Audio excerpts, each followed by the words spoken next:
Media के माध्यम से कि मेरे नाद में लगना मत, आता माझी सटकली you will be gone, mark my words. Raju Ansari ji, Zafar Numani भाई, मैं, मेरी वालिदा, हम सब उस काम को हमने अंजाम दिया। अजीत पवार गुट की तरफ से आपकी पार्टी ऑफिस पर आज प्रेस कॉन्फ्रेंस रखी गई, क्या कहना चाहोगे इसमें? अस्सलाम वालेकुम। सबसे पहले तो तमाम मीडिया पर्सनालिटी का मैं दिल से शुक्रिया अदा करूँगी कि आप लोगों को बुलाया गया और आप लोग आज हमारे दरमियान आए। और जैसे कि आप सब जानते हो कि मेरे प्रभाग 30 में एक स्लॉटर हाउस है जिसकी तामीर मेरी वालिदा 2007 में जब नगर सेविका चुनकर आई थी समाजवादी पार्टी से, उस वक्त अशीन राउत मैडम, असलम अंसारी भाई, ये मेरी वालिदा के साथ नगर सेवक बनकर आए थे समाजवादी से। उस वक्त किस्मत कॉलोनी में जब स्लॉटर हाउस का तामीर किया वो मेरी वालिदा थी, जब मेरे वालिद साहब मरूम नसरुद्दीन नाइक हयात थे। मैं देख रही हूँ कि कुछ दिनों से स्लॉटर हाउस को लेके काफ़ी विवाद चल रहा है। प्लीज़ साइलेंट पे डालो फोन। काफ़ी दिनों से स्लॉटर हाउस को लेके बहुत विवाद चल रहा है। जिस प्रभाग में हम इतने सालों से नगर सेवक 15 साल से रहे, जिस प्रभाग से मेरी वालिदा चुन के आई, वहाँ के स्लॉटर हाउस की तामीर हमने की। और आज मैं देख रही हूँ कुछ लोगों ने हमारे अजीत दादा पवार साहब की दी हुई निधि से, नजीब मुल्ला साहब के प्रयासों से जो मेरे प्रभाग में स्लॉटर हाउस का काम किया गया, चलती की ट्रेन में कुछ तुतारी वाले सवार हो रहे हैं। तो मैं आपको पहले बता दूं, मिस्टर फेक LLB, कि आप रहते थे मैक कंपनी में और हम रहते थे पहले से शरीफा रोड पे। आप मेरे प्रभाग में रहने आए, हम पहले से वहाँ बोर्न एंड ब्रॉटे, आप मेहमान बनकर वहाँ पर मेज़बान बने हो। तो ये ना बोले बड़ा मेहरबानी कि आप, ये मोहल्ला हमारा है, आपसे पहले से वो मोहल्ला हमारा है, क्योंकि मेरी वालिदा 2007 से समाजवादी पार्टी से चुनकर आई नगर सेविका है। और मैं आपको बता दूं, ये प्रयासों इनके प्रयासों से तो शहर में शंघाई भी बनने वाली थी। विधायक जी के प्रयासों से तो शहर में हैंगिंग मार्केट भी आ रहा था, प्लेग्राउंड आ रहा था, गार्डन आ रहा था, ना जाने फ्लाईओवर्स आ रहे थे, बहुत कुछ आ रहा था। आज तक वो सारे प्रयासों से जो इनका आ रहा था वो कचरे के डब्बे में पड़ा है, जो दिखाई नहीं दे रहा शहर में। इन्होंने कहा हमारी पार्टी जब एक थी तब मैंने मांगनी की। मांगनी तो शहर का नागरिक भी करता है। मांगनी इज़ नॉट इम्पॉर्टेंट, इम्पॉर्टेंट होता है ये वर्क ऑर्डर जो मैं आपको बताती हूँ। ये वर्क ऑर्डर की कॉपी है और ये GR है। 25 जुलाई 2024 का ये GR। और ये जो मैंने गोल की हूँ ना 11वें नंबर पे, कादरी मस्जिद किस्मत कॉलोनी कंक्रीटकरण करने, इसका खर्च 20 लाख। ये जनाब नजीब सुलेमान मुल्ला हमारे भाई, 50 कोटी का बजट जब इलेक्शन के दरमियान मुमरा कौसा के लिए लाया गया, ये काम उस वक्त हमने दिया था जब हमने नजीब भाई का हाथ थामा था। और उसकी वर्क ऑर्डर की कॉपी 9 अक्टूबर 2024 को ही आ गई। मैं तो फुल प्रूफ लेके बात कर रही हूँ। मिस्टर फेक LLB, तुम्हारी तो LLB की सर्टिफिकेट भी नकली है कि असली अल्लाह ही जानता है। तुम्हारे जैसा प्रयासों में नहीं बात करती मैं वर्क ऑर्डर और GR की कॉपी लेके बात करती हूँ। तो do not talk anything nonsense. ये कहते हैं कि ये काम स्लॉटर हाउस का हमने किया।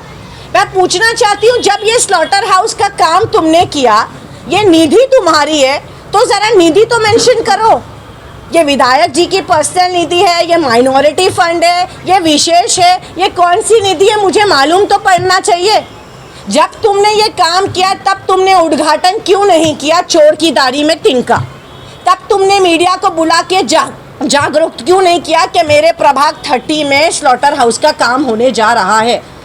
मैंने कुछ रोज़ पहले जब अपने फेसबुक लाइव पर स्लॉटर हाउस के बारे में डाली कि ये प्रभाग में जो स्लॉटर हाउस का काम हुआ, ये हमारे अजीत दादा पवार साहब की दी हुई निधि और नजीब भाई के प्रयासों से किया गया, तब ये बरसाती मेंढक जाग उठे। हमारे लाए हुए कामों को अपना चेहरा बताने वाले, तुमसे बड़ा गद्दार और तुमसे बड़ा चोर कोई हो ही नहीं सकता मोहल्ले में। कुछ दिन पहले, कुछ रोज पहले बारे में बात करें, एलएलबी कौन है, एलएलबी कौन है, इनकी प्रभाग में बोले जा रहे कौन है, किसके खिलाफ बोले, कुछ बताएं। इस्लामुद्दीन भाई इतना बड़ा वो नाम नहीं है जो मैं अपनी जबान से लूं। मैडम प्रेस कॉन्फ्रेंस एलएलबी बहुत है, एलएलबी फेक जो तुतारी में है, जो किस्मत कॉलोनी में ऑफिस डाल के बैठे हैं, अपने आप को लॉ बताते हैं कि मैंने लॉ की स्टडी किया हूँ। What is the definition of the law अगर पूछूंगी तो वो बोल भी नहीं पाएंगे। और हमें गद्दार कह रहे हो, हमसे आप कह रहे हो। चलो मैं नाम ले लेती हूँ, जावेद जी मेडिकल। आप सुने एक बात, आप कहते हो कि हम गद्दार है, हमने पार्टी तोड़ी, हमने विधायक को छोड़ा। तुम तो एक वक्त पे महीन कुमलेकर जी के खास थे, तुमने तो उनका दामन थामा था। फिर तुम नजीब मुल्ला जी के खास थे, फिर तो तुम विधायक जी के खास हो। तुम तो तीनों जगह तवाफ किए, तुमको तो तीनों के हिस्सों की चूड़ियां मैं पहुंचाती हूँ तुम्हारी ऑफिस पर। तुम हमें गद्दार कहते हो, हमें गद्दार कहते हो कि समाजवादी पार्टी जब हम छोड़ के आए और विधायक जी का हाथ थामा तब वफादार थे। जब शमीम भाई ने विधायक जी का हाथ थाम के समाजवादी छोड़ा तो क्या शमीम भाई भी गद्दार है? क्या भाई साहब भी गद्दार है? ज़रा जवाब देंगे। मुसलमानों को गद्दार कहना मिस्टर एलएलबी बहुत आसान होता है। क्या आप कह सकते हो कलवा के वो नगर सेवकों को जिन्होंने विधायक का हाथ छोड़ा, क्या है तुम्हारे में हिम्मत? क्यों जब उन्होंने विधायक का हाथ छोड़ा तो तुम्हारे हाथों में चूड़ियां हैं कि तुम्हारे मुंह में ताले लग गए कि तुम बोल नहीं सकते कि क्यों हमारे विधायक का हाथ छोड़ा? तुमसे बड़ा गद्दार कोई नहीं है। कलवा वालों को ज़रा बोल के दिखाओ तो तुम्हें मैं मान जाऊं। जावेद जी मेडिकल, मेरा ओपन चैलेंज है, बोल के तो दिखाओ। कभी देवेंद्र फडणवीस के पुतले तो जलाते तुम, क्या तुम में हिम्मत है? क्या तुम में हिम्मत है? हमको कहते हो गुस्ताखे रसूल, हाँ? और तुम्हारे विधायक उनके साथ सुबह शाम बैठ रहे, श्रीकांत जी शिंदे से मुलाकात करते, हाँ? एकनाथ जी शिंदे के आगे हाथ जोड़ते अपने कामों के लिए। तो इलेक्शन के बाद क्या वो गुस्ताखे रसूल नहीं रहे? अब वो उनके दोस्त हो गए, अब तुम रिश्ते निभा रहे हो। ये सारी बातें ना करें, ये काम हमारा है और ये काम हमने अजीत दादा पवार साहब से इसकी मांगनी की। अपना बैनर लगा के चोरों की तरह ये मत बताओ लोगों को कि ये निधि तुम्हारी है। प्रयासों से काम नहीं होता, काम वर्क ऑर्डर से होता है, काम बजट से होता है, काम जीआर आने पे होता है, पैसा लगता है काम के लिए, बजट लगता है। तुमने आज तक 2007 से मेरी वालिदा जब से नगर सेविका बनी तो वो समाजवादी पार्टी से चुनकर आई थी। विधायक जी 2009 में मुमरा में आमदार बने और मेरी वालिदा और हमारी पहचान मेरे मरूम वालिद साहब के नाम से, विधायक जी की पहचान मुमरा कलवा से, ये चुने हुए नगर सेवकों के वजह से है। अगर हम जैसे लोग समाजवादी पार्टी में होकर हमने उनका दामन नहीं थामा होता, ये सोच नहीं रखी होती कि वे हमारे शहर को आगे बढ़ाएंगे, तो आज वो इस शहर से विधायक नहीं होते। सो ही शुड बी थैंकफुल कि 2007 में जितने भी कॉरपोरेटर्स थे, चाहे वो अश्विन राउत हो, चाहे मेरी वालिदा हो, चाहे वो राजू अंसारी जी हो, सभी लोगों ने उनका हाथ थामा था, सभी लोगों ने। और आप कहते हो कि आप इनके खैरात पे हो। खैरात पे तो तुम्हारी ऑफिस का खर्चा चलता है, खैरात पे तो तुम घर घर राशन बांट रहे हो किसी और के पैसे से। सुना है हाल ही में डिजिटल मीडिया भी किसी के दिए हुए खैरात पे तुम्हारी चल रही है। और खैरात की बातें करते हो, तुम्हारे मोहल्ले के लोगों ने बताया है कि कोई पान पट्टी वाले के तुम कर्जे में हो जो आज तक नहीं चुका रहे हो। तुम्हारे मोहल्ले के लोगों ने बताया कि बेकरी वाले का भी कोई कर्जा पेंडिंग है जिसको तुम दे नहीं रहे हो। वो बेचारा गरीब मजदूर रोज सुबह शाम दुकान खोल के धंधा करता है, उसको आप धमकी देते हो कि मैं लाल पानी का नल काट दूंगा, पानी की पाइप काट दूंगा, मैं तेरी लाइट कटवा दूंगा। जब तुम उसके दुकान से कुछ खरीदते हो तो पैसा भी दो, अपने अंदर झांको, क्योंकि इतने तुम्हारे खास जितने भी हैं ना आजू बाजू, उनमें से काफ़ी लोगों ने तुम्हारी डिटेल दी कि मैं कंपनी से आके किस्मत कॉलोनी के हीरो बनते हो। जितने साथ में लेके तुम अपने चरसी घूमते हो ना, जो गांजा चरस बेचते, तुम्हारे जैसे कैटेगरी के लोगों को मैं बहुत खूब जान के हो। हमको क्या बोलते हो तुम? चूड़ियाँ तो तुमको पहनने की ज़रूरत है, तुम तो रात के अंधेरे में मुझे बोलो मत। जावेद जी मेडिकल, अगर मैंने खोल दी ना ये बात कि तुम आवार साहब को यहाँ खुश करते हो और जाके रात के अंधेरी में राबोड़ी में नजीब मुल्ला से मिलते हो, क्यों मिलते हो भाई? तुम बड़े वफादार हो, क्यों मिलते हो? क्यों घबराते हो? एक नाव में सवार रहो ना, हमने छोड़ दिया, गर्व से बोलती हूँ, ईमान वाले का साथ दी मैंने, मुझे कोई अफसोस नहीं। और जब भी कोई ईमान वाला मुमरा शहर से आमदार के लिए खड़े रहेगा, सबसे पहला इंशाल्लाह हम ही लोग खड़े रहेंगे उसके लिए। क्या बात करते हो तुम? तुम्हारे जैसा मेरा घर नहीं चला रहे विधायक जी, तुम घबरा रहे हो। तुम्हारे साथ वाले घबराते नजीब मुल्ला के साथ खड़े रहने से, क्योंकि तुम्हारा खर्चा पानी विधायक से चल रहा है। हमारा अल्हम्दुलिल्लाह अल्लाह करीम है, अल्लाह की ज़ात पे यकीन और भरोसा रखने वाले लोग हैं, हमारा खर्चा कोई नहीं चला रहा। तुमको ज़रूरत है विधायक जी के आजू बाजू घूमने की, हमको नहीं ज़रूरत है। क्या कहेंगे जो बैनरबाजी ये निधि वर्ल्ड कॉलेज जो आपको मिला तो उस वक्त आप काम क्यों नहीं रुकवाए? यूसुफ भाई, ये माँ मुमरा देवी के नाम पे काम है। मैं आपको बता दूँ, इसका टेंडर बिलों में डाला गया है। बड़ी बेशर्मी की हद है विधायक जी की।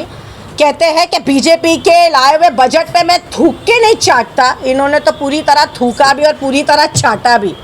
इतना इनको बजट की आस और बजट की उम्मीद है कि ये नजीब मुल्ला जी के लाए हुए निधि पर इन्होंने बिलों में टेंडर डाला। अब बताए, और अच्छा इन्होंने तो कॉन्ट्रैक्टर का नाम भी लिया, अल्पेश सरैया, रजनी सरैया का इन्होंने नाम लिया। और ये जो टेंडर है ये माँ मुमरा देवी, उन्हीं दो कॉन्ट्रैक्टर के का नाम का टेंडर है। ये वही दो कॉन्ट्रैक्टर है जो मुमरा में नजीब मुल्ला की लाई हुई निधि से काम कर रहे हो। और तुम क्या बोलते हो कि तुम्हारे प्रयासों से आया है? 2007 से लेकर आज तक तुम्हारे प्रयासों से आ रहा था, तो तुमने इससे पहले क्यों नहीं किया? जब हमारा वर्क ऑर्डर आया तब तुम्हारे प्रयासों से उसी वक्त आ गया। अपना वर्क ऑर्डर दिखाओ मिस्टर एलएलबी, वर्क ऑर्डर दिखाओ, जीआर की कॉपी दिखाओ। मांगने की बात मत करो, तुम्हारा काम ही है मांगना। अब तुम जिधर हो उधर मांग कर ही तो ऑफिस चल रही है, मांग कर ही तो तुम चल रहे हो। तुम्हारी अपना खुद का वजूद और तुम्हारी अपनी खुद की कोई पहचान है। और मैं किसी से नहीं डरती, अल्हम्दुलिल्लाह मैं सक्षम हूँ, मैं बहुत सक्षम हूँ। तुमको 1750 आशीर्वाद की ज़रूरत है, क्योंकि मोहल्ला जानता है कि तुम लोग रातों के अंधेरे में लाइन पानी की चोरी करते हो, उसी से तो तुम्हारा घर और उसी से तो तुम्हारे छोकरों को तुम चलाते हो। तुम क्या बात करोगे? मामला दर्ज क्यों नहीं करा तो पुलिस स्टेशन में? इतनी सब जानकारी आपके पास है? देखिए, मैंने वर्क ऑर्डर की कॉपी और जीआर की कॉपी, मैं 2 दिन बहुत बिजी थी, लेकिन मैं डेफिनेटली इसके ऊपर मैं मामला दर्ज करूँगी, क्योंकि चोरों का काम है चोरी करना, और ये चोरी है। कुछ दिन पहले जब नजीब भाई ने में आप थे, नजीब भाई ने रशीद कंपाउंड में एक काम का उद्घाटन जब किया, तब इनकी तुतारी की चोर कंपनी ने वहाँ पर आमदार साहब का बैनर लगाया था। शर्म नहीं आती इनको? काम किसका, नाम किसका? तुम गाली देते हो नजीब मुल्ला के लाए हुए कामों पर, तुम बोलते हो हम थूकते नहीं, और सबसे पहला थूकते हो क्या? सबसे पहला फोटो लगाते हो तुमको तो चुल्लू भर पानी में एलएलबी डूब के मरना चाहिए, क्योंकि तुमको शर्म नहीं है कि तुम काम किसका और नाम किसका प्रेजेंट कर रहे हो। मेरे प्रभाग में मैं आप सबको बता दूं, जितने काम चालू हैं और जितने भी एलएलबी के बैनर्स लगे, वो सभी काम माननीय अजीत दादा पवार साहब की निधि से है और हमारे नजीब भाई के दिए हुए लाए हुए प्रयासों से है।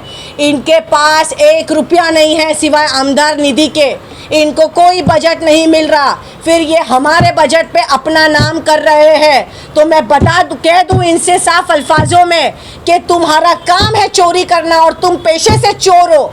तुम पेशे से चोर हो, एलएलबी नहीं, तुम पेशे से चोर हो, इसीलिए तुम हमेशा दूसरों के काम को चोरी ही करते रहोगे। देखिए, कल बकरा ईद है। सबसे पहले तो तमाम लोगों को ईद उल अज़हा की बहुत बहुत मुबारकबाद। मैं अपने शहर के उन उलमाए कराम से हाथ जोड़ के आज के दिन ये बात कहना चाहता हूँ, बहुत सीरियस इशू है हमारे शहर के जिस तरीके से खेला जा रहा है। लगातार आपके कानों में एक बात सुनाई पड़ती होगी कि सलाटर हाउस यहाँ आ रहा है, वहाँ आ रहा है। 11 एकड़ का सलाटर हाउस था, 6 एकड़ में तब्दील हो गया। मैं कल आमदार साहब का दौरा देख रहा था, बहुत दौरे कर रहे थे।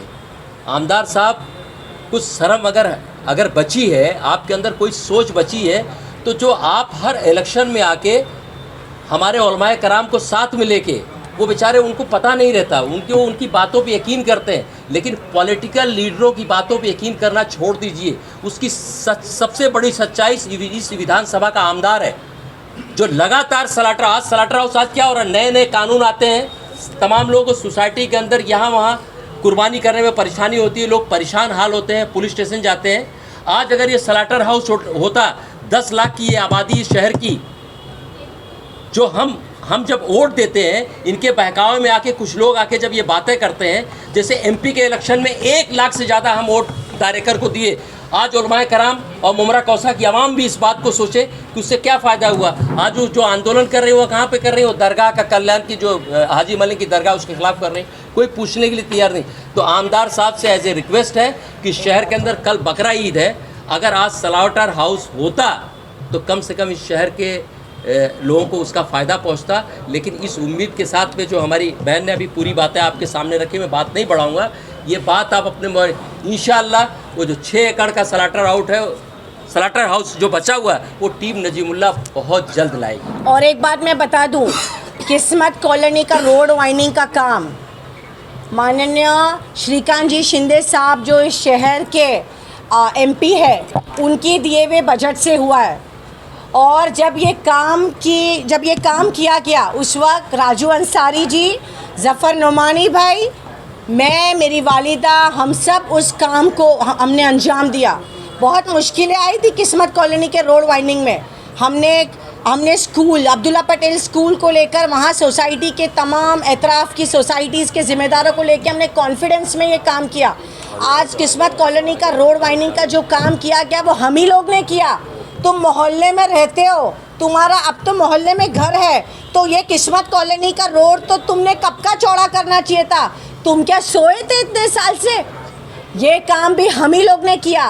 और ये जो कहते हैं ना, मैं बता दूं, जब ये काम हो रहा था नदीम भाई, जब ये काम हो रहा था तब यही मिस्टर LLB हमारे भाई राजू जी अंसारी से कह रहे थे, राजू भाई कुछ मेरा भला करा दो ना, कुछ फ़ायदा करा दो ना।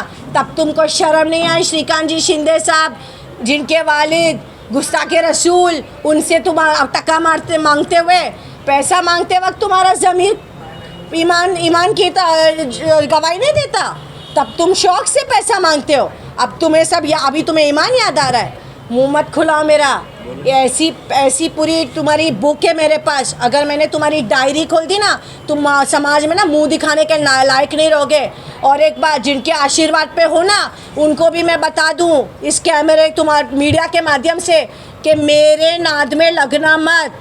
अत्ता माजी सटकली, you will be gone, mark my words.